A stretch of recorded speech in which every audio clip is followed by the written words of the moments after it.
You went over to the Washington now Commanders. You were coached by Mike Shanahan. Your offensive coordinator was Kyle Shanahan. He's now the head coach of the San Francisco 49ers, the very hot San Francisco 49ers team, which is just absolutely beating up the Seattle Seahawks tonight, 21-6. Tell us a little bit about your time over there with the Commanders, RG3 and Kyle Shanahan. I love the coaching staff. I love Kyle. Sean McVay was on that staff, as you know. Matt LaFleur was on that staff, as you know. And Mike Daniels was on that staff, you know. So I loved all of those young guys. Mike was actually my receiver coach. Well, he was actually the assistant receiver coach because it was Ike Hilliard. And then it was Mike. But it was just a great young staff, man. And it was fun. You know, it was a fun time for DC. Everybody was, you know, excited that I was back home. Everybody was excited about the young RG3. Santana was, you know, looking good and healthy. Pierre was looking good and healthy. Young Trent was still the beast that he is today, you know. So it was a lot of exciting things going on. Alfred Morrison, young, ready, you know. It was a lot of young talent on that team, man. It was just an exciting time for DC. You know, that year was the first year we went back to the playoffs since Clinton Portis and them.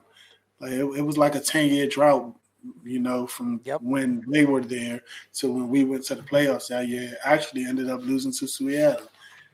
Yeah, it was a fun time, man. Kyle was a great coach. Kyle was ready back then. And you could tell Kyle was ready back then, you know, and I just don't think Mike was ready to step out the way and give him the crown yet. But Kyle was ready back then. Between him and Sean, they called like 80% of our touchdown plays that year. Right. You know, a lot of innovators on that staff. And I think Kevin O'Connell, who's the Vikings coach, was on that staff later on, too. Yes, he was. So they had all that head coaching talent for the future, and they ended up with Jay Gruden.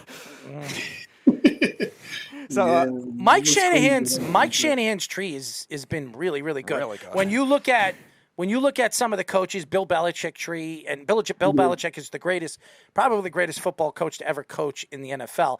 His tree is horrible. When you look at Bill Parcells, that tree was the tree that really stuck out. You had Tom Coughlin, you had Bill Belichick, you had all these different guys that came from them. Oh, I'm sorry, Sean Payton came from that tree. We were waiting for that other tree to really, you know, come out there and really stand out. And I really believe the tree that stood, you know, over the last couple of years is Mike Shanahan's tree. His son Kyle, Matt LaFleur.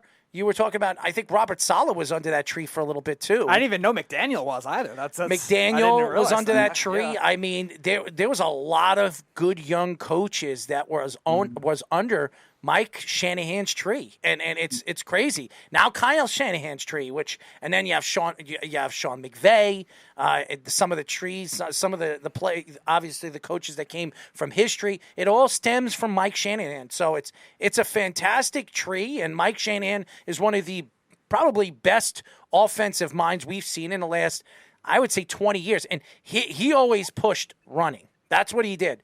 Terrell Davis, if everybody remembers, they had John Elway, who had one of the best arms we've ever seen, but he had arguably one of the best power backs in the NFL for 5 years, who was just running over people. So he always thought, run first, throw second. Over there with the Washington football team with RG3, you had a quarterback that can run like the wind, can move outside of the pocket, who can run track and field. I think he was an all-world track and field runner, and also a good running game. So you played with one of the better offensive lines in football when RG3 was there, and one of the better quarterbacks. He was the rookie of the year when you played over there with RG3. Definitely, man. RG3 had, I hated to see him get injured, man, because he was having a great year. He did some Vic-ish type things that year. I seen him fumble the ball versus the Giants with what's my man's name? The Giants always had that athletic D line. Yes, Jason Pierre-Paul, Justin Pierre-Paul. Yeah. He dropped the ball like 2 feet away from him. Mm-hmm. Picked it up, got all the way around the edge, like this much space, like this. Got a first down. We drove, ended up scoring that drive. I just seen him doing some incredible things, man, with the flick of the wrist. It was definitely Vickish.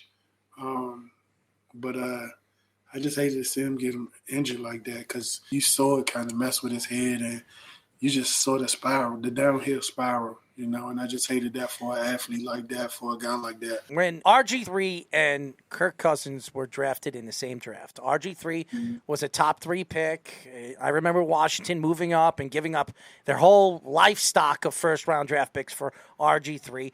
And then they, out of nowhere, Kyle Shanahan loved this kid, Kirk Cousins. And who's still playing in the NFL? Who's one of the top 12 quarterbacks in the league? Kirk Cousins. RG3 is retired because of injury. Now coached by Kevin O'Connell. And now Kirk Cousins is coached by Kevin O'Connell, who has a chance to be either the second seed in the NFC. Are you surprised? Did you know Kirk?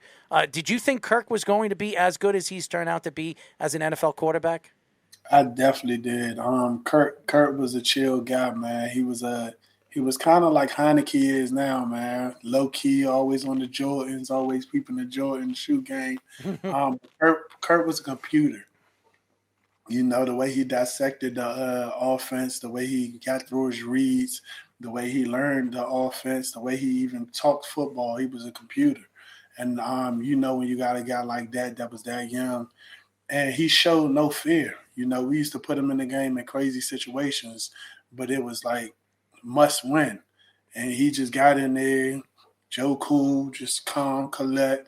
All right, guys, this is what we're going to do. All right, go. No, bam, you know what I'm saying? And there was just no pressure. He made the right read, and we won the games. We definitely, even if, he wasn't going to be a starter, we knew he was going to have a lot of success in this league and be in this league for a long time.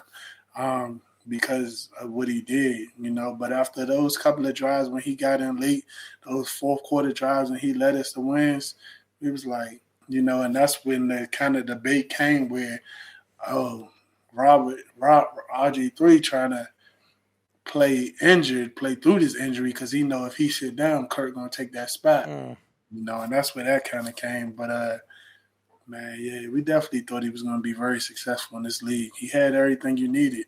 I want to move on to another quarterback you played with in San Francisco who coincidentally later played with Washington and unfortunately got hurt, and that was Alex Smith. So what was he like on and off the field?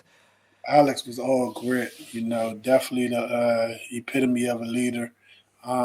Definitely the ultimate game manager, going to keep you in the game, not going to lose the game for you. Injuries killed his career, I was out there 4 years with him and only got to play 1 year with him because he was injured every year. You know what I'm saying? And now Alex was a guy that I watched personally at Utah in college too, because one of my hometown heroes, Steve Savoy, was at Utah, was his receiver number 6 at Utah.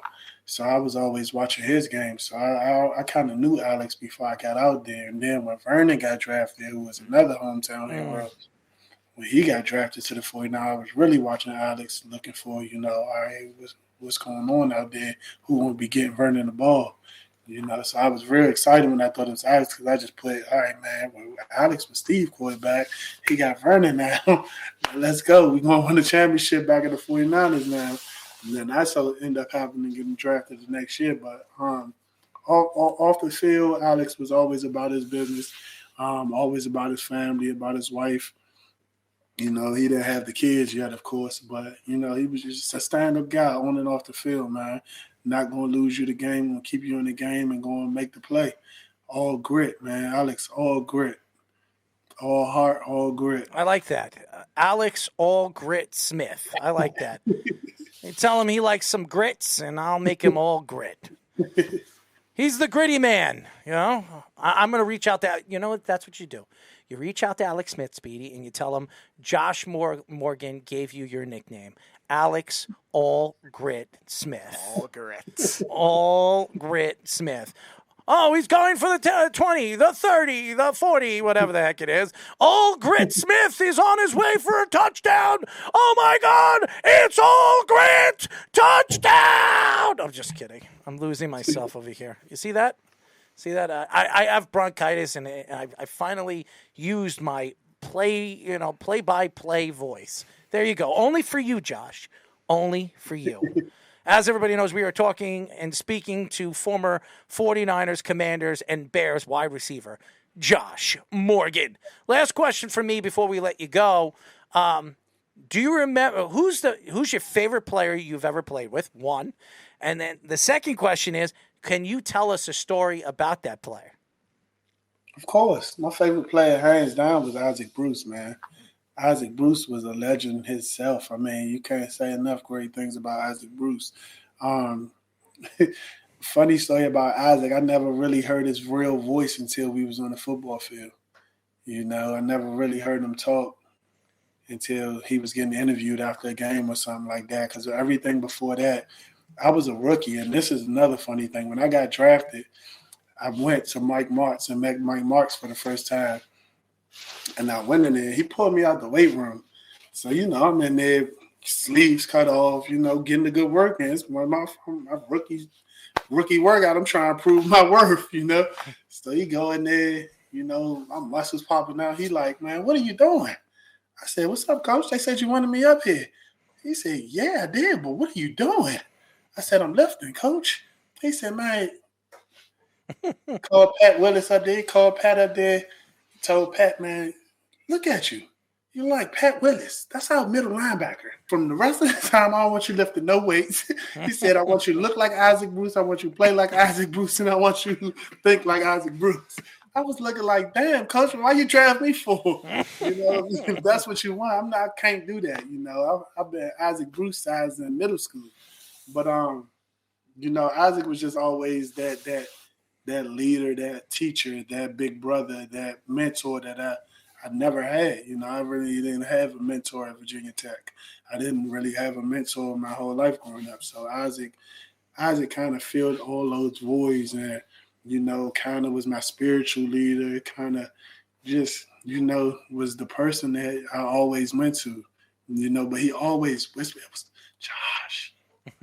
What the hell calling me? Josh. You know, he just always talked to me like that. That's why when we got in the field, it was the total opposite. Like, he gonna talk shit. You hear his voice, you hear her. You're like, oh shit, and you know, stuff like that used to get you hyped. Like, you know, it's game day when you actually hear Isaac's voice. You know, so it was things like that that just made Isaac a great guy, man. I remember Isaac Bruce, the greatest show on turf. That was that Rams team with those weapons over there. Torrey Holt, Isaac Bruce, Kurt Warner. I mean, that and the running game, the offensive line. You had Orlando Pace there. Right. I mean, that was just a ridiculous team. Honestly, they should have won back-to-back Super Bowls, in my eyes. And I'm not going to tell you. I'm not going to tell you why they didn't, but I think everybody knows why.